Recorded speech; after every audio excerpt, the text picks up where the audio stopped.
नमस्कार, मैं विपुल सिंह आप सभी का स्वागत करता हूं हमारे इस YouTube channel CUET BHU study capital पर।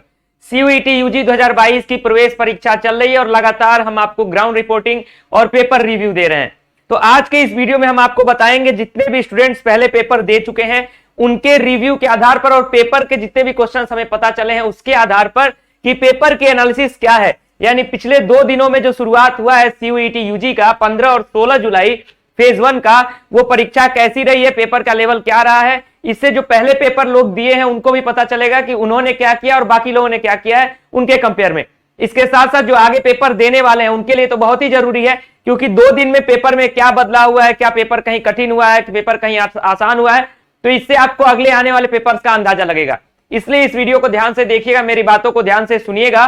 और जो भी लोग हमारे इस चैनल पर नया विजिट कर रहे हैं, हमारा कोई पहला वीडियो देख रहे हैं, तो अभी चैनल को सब्सक्राइब कर लीजिए, बेल आइकन प्रेस कर लीजिए, क्योंकि यहां पर आपको CUET से रिलेटेड सूचनाएं, जानकारियां, अपडेट समय पर और सही जानकारियां मिलती रहेंगी। लगातार हम आपको paper analysis, ground reporting, paper review कर रहे हैं। तो चलिए देखते हैं, एक अच्छे ढंग से मैं आपको समझाऊंगा। जो लोग वीडियो को कंप्लीट पूरा देख लेंगे उनको समझ में आएंगी चीजें, इसलिए पूरा देख लीजिएगा। छोटा सा ही वीडियो होगा लेकिन आपको सारी चीजें अच्छे से समझा दूंगा कि पेपर एनालिसिस पिछले 2 दिनों में फेज 1 की क्या रही है, ताकि आप जो भी लोग आगे आने वाले समय में पेपर देने वाले हैं, जैसा कि 18 को जो पेपर है, 19 को पेपर है, 20 को पेपर है, फिर अगस्त वाले फेज में पेपर है, तो वो पेपर कैसा होगा इसके आधार पे आप अंदाजा लगा सकते हैं। तो सबसे पहले ये पेपर एनालिसिस हमने बांटा है प्रमुख रूप से पेपर लेवल को देखने के लिए कि पेपर का स्तर किस दिन बढ़ा है, किस दिन घटा है। 15 और 16 जुलाई अभी 2 दिन पेपर हुआ है और अपकमिंग एग्जाम में कैसा हो सकता है उस पर बात करेंगे। आपको पता है यूजी में 3 पार्ट में लगभग पेपर डिवाइडेड है, स्लॉट 1 और स्लॉट 2। आपको स्लॉट तो पता ही है, किसी ने लैंग्वेज लिया है, किसी ने कुछ डोमेन लिया, किसी ने जनरल टेस्ट लिया है। तो इसमें कुछ लोग 3 लिए हैं, कुछ लोग 2 लिए हैं, तो जिसने जो लिया है उसके हिसाब से अपना देख लेंगे। शुरुआत करते हैं लैंग्वेज के साथ। तो लैंग्वेज की यदि बात करें तो अब तक हमने जितने क्वेश्चंस देखे हैं, यानी जितने मेमोरी बेस्ड क्वेश्चंस जो स्टूडेंट्स ने बताया कि सर ये क्वेश्चन पूछे गए थे, या फिर इसके साथ साथ आसान कितना था, कठिन कितना था, ये सारी चीजें देखने के बाद हमें जो पता चला है कि जो लैंग्वेज सेक्शन था वो 15 जुलाई को काफी ईजी था, यानी काफी आसान था। जितना तैयारी स्टूडेंट्स ने किया था, जितना हमारे CUET BHU स्टडी कैपिटल पर तैयारी कराई गई थी, उसकी तुलना में काफी आसान था। और बाकी जहां पर भी आपने अच्छे से तैयारी किया होगा उसकी तुलना में पेपर आसान था। वही आज 16 जुलाई को भी लैंग्वेज का रहा कि पेपर आसान था। तो इसका मतलब लगातार लैंग्वेज का यदि पेपर आसान रह रहा है तो इसका कह सकते हैं कि अपकमिंग डेट्स में भी जो पेपर है वो आसान होने की संभावना है लैंग्वेज सेक्शन के लिए, क्योंकि लैंग्वेज में कोई बहुत अधिक टिपिकल क्वेश्चंस नहीं पूछे जा रहे हैं। जो पैसेज दिया जा रहा है वो आसान पैसेज दिया जा रहा है, और हर सेक्शन से, जैसे समास है, अलंकार हुआ, प्रत्यय हुआ, उपसर्ग हुआ, तो जिससे भी प्रश्न उठा रहा है 2-3 प्रश्न उठा रहा है और आसान प्रश्न उठा रहा है। एक टॉपिक से 2 से 3 प्रश्न उठा रहा है लैंग्वेज सेक्शन में, ऐसा देखने को मिला है। अब बात करते हैं डोमेन की। तो डोमेन का पेपर का लेवल हमें देखने को अंदाजा हम कैसे लगा सकते हैं कि पेपर कठिन था कि पेपर आसान था। तो हमने जितने स्टूडेंट से बात किया सबसे हमने ये पूछा कि डोमेन में जो कहा गया था, क्योंकि डोमेन का सिलेबस एकदम डिफाइंड था कि क्लास 12 NCERT बेस्ड आएगा, तो हर स्टूडेंट ने कहा है कि डोमेन का जो पेपर था वो क्लास 12 से ही आया है। इस दिन भी इन्होंने बताया कि क्लास 12 का ही पूछा गया है, और 16 जुलाई को भी सारे स्टूडेंट्स ने बताया, जितने से भी बात हुई, कि क्लास 12 का पूछा गया है। और इसका मतलब है कि अपकमिंग डेट्स में भी क्लास 12 का आएगा, और अगर क्लास 12 का आएगा यानी बियॉन्ड द सिलेबस यदि नहीं जा रहा है तो पेपर जो है वो एवरेज है। पेपर जो कह सकते हैं कि एवरेज पेपर आ रहा है, ठीक है, पेपर एवरेज आ रहा है। डोमेन का बहुत आसान तो नहीं कहेंगे, क्योंकि ऐसा नहीं है कि प्रश्न एकदम हलवा वाला उठा के दे रहा है, लेकिन पेपर एवरेज है, लेकिन सभी की पकड़ में है, सिलेबस से बाहर एक प्रश्न नहीं गया है, ऐसा सारे स्टूडेंट्स ने पिछले 2 दिनों में बताया है। अब सबसे महत्वपूर्ण जो हमारा पॉइंट है वो है जनरल टेस्ट यानी GT। तो जनरल टेस्ट किस दिन आसान था, किस दिन कठिन था, और अपकमिंग डेट्स में जनरल टेस्ट क्या हो सकता है, इसको ध्यान से सुनिएगा, अच्छे से समझिएगा, ठीक है, अच्छे ढंग से समझिएगा, पूरा अच्छे से समझ लीजिए जनरल टेस्ट के बारे में। जब हमने पहले दिन बात किया तो जनरल टेस्ट को कुछ बच्चों ने कहा, मैक्सिमम बच्चों ने कहा आसान था, और जब हमने 16 को बात किया तो कुछ बच्चों ने कहा कि जनरल टेस्ट आसान था, और इसी के साथ साथ कुछ बच्चों ने बोला कि जनरल टेस्ट कठिन भी था। तो अब यह कैसा पेपर था कि कुछ बच्चे कह रहे हैं कि पेपर आसान था और कुछ बच्चे कह रहे हैं कि पेपर कठिन था 16 जुलाई को। तो मैं आपको बताऊं कि जनरल टेस्ट 15 जुलाई को क्या पूछा गया था। जनरल टेस्ट में आपको पता है कि जीके जीएस का सिलेबस है, रीजनिंग का सिलेबस है, मैथ्स का सिलेबस है, ये टोटल आपका सिलेबस था। यानी जनरल मैथ्स पूछे जाएंगे, जनरल रीजनिंग के क्वेश्चंस पूछे जाएंगे और जीके जीएस के क्वेश्चंस पूछे जाएंगे। तो इस दिन जो पेपर पूछा गया था 15 जुलाई को, ध्यान से देखिएगा, उसमें सबसे अधिक क्वेश्चंस जो थे वो रीजनिंग के थे। आर का मतलब मैंने लिखा है रीजनिंग। सबसे मैक्सिमम क्वेश्चन थे रीजनिंग के, उसके बाद आपके क्वेश्चन थे जीके जीएस के, ठीक है, जीके जीएस जनरल अवेयरनेस जो भी कर लीजिए, उसके बाद आपके क्वेश्चंस थे जनरल मैथ्स के, जो कि मैंने नीचे एम लिखा हुआ है। तो ये सीरीज लगभग फॉलो हुई थी 15 जुलाई को। अब 16 जुलाई को कुछ बच्चों से हमने जब बात किया तो कुछ ने कहा आसान था, कुछ ने कहा कठिन था।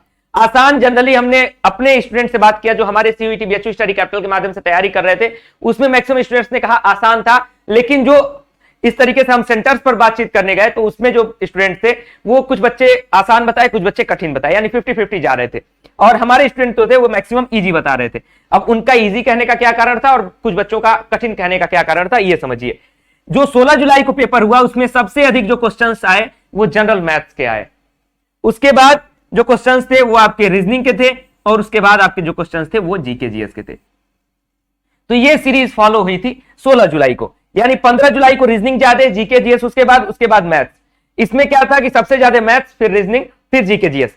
तो ये पेपर हमें देख करके ये अंदाजा लगा कि पेपर बहुत अधिक, क्योंकि फिर हमने ये भी पूछा स्टूडेंट से कि ये बताएं कि क्वेश्चन का लेवल भी हार्ड था क्या, तो क्वेश्चन का लेवल नहीं हार्ड था, लेकिन उन्होंने पेपर को इसलिए कठिन कहा और कुछ स्टूडेंट्स इसलिए कठिन कहा क्योंकि जिनको स्पीड नहीं थी, जिनकी मैथ को अच्छे से करने की, जिनकी मैथ में स्पीड अच्छी नहीं थी, उनका पेपर थोड़ा सा गड़बड़ हुआ और वो 60 क्वेश्चंस जो अटेम्प्ट करने थे वो नहीं अटेम्प्ट कर पाए। जिन्होंने कठिन बताया वो 60 क्वेश्चंस नहीं अटेम्प्ट कर पाए। इसका मतलब है कि मैथ्स का जो क्वेश्चन था, क्योंकि हमने अपने स्टूडेंट से बातचीत किया, किसी ने ये नहीं कहा, कुछ क्वेश्चंस भी हमें पता चले, तो पेपर कठिन नहीं था, यानी क्वेश्चन का लेवल नहीं कठिन था। लेकिन जब मैथ्स के क्वेश्चन की संख्या बढ़ जाएगी तो रीजनिंग को हल करने में कम समय लगता है, लेकिन मैथ्स को हल करने में ज्यादा समय लगता है। उसके वजह से कुछ बच्चों का कहना था कि पेपर जो था वो कठिन था। तो पेपर एग्जैक्टली ऐसा नहीं है कि क्वेश्चंस कठिन थे, लेकिन पेपर का जो पैटर्न था वो बदल दिया। इस दिन 15 को ज्यादा रीजनिंग पूछा, मैथ्स सबसे कम पूछा, यहां मैथ्स बढ़ा दिया, मैथ्स बढ़ने से टाइम कंज्यूमिंग हो गया पेपर, और उसके बाद पेपर कठिन कहा जाने लगा। तो ये आपके लिए रहा। तो जनरल टेस्ट यदि हम बात करें तो जनरल टेस्ट हम प्रिडिक्ट नहीं कर सकते कि पेपर आसान होगा कि कठिन होगा। पेपर का लेवल जैसा कि हमने लिखा हुआ है, पेपर का लेवल लिखा हुआ है, अभी तक जितना पेपर कराया है एनटीए ने, मतलब सीयूईटी का जो 2 पेपर पिछला कराया, उसमें पेपर आसान ही जा रहा है, ये चीज तो है। लेकिन एक चीज ध्यान रखिएगा कि जनरल टेस्ट में किस दिन किस क्वेश्चन का संख्या बढ़ा दे ये क्लियर नहीं है, क्योंकि कोई ऐसा डिवीजन नहीं किया गया है कि जीके जीएस इतना ही पूछा जाएगा, रीजनिंग इतना ही पूछा जाएगा, मैथ्स इतना ही पूछा जाएगा। एक तरीके से ये समझिए कि आसान प्रश्नों का क्वेश्चन बैंक एनटीए ने रखा है, किसी दिन रीजनिंग ज्यादा डाल दे रहा है, किसी दिन मैथ्स ज्यादा डाल दे रहा है, किसी दिन जीके जीएस ज्यादा डाल दे रहा है।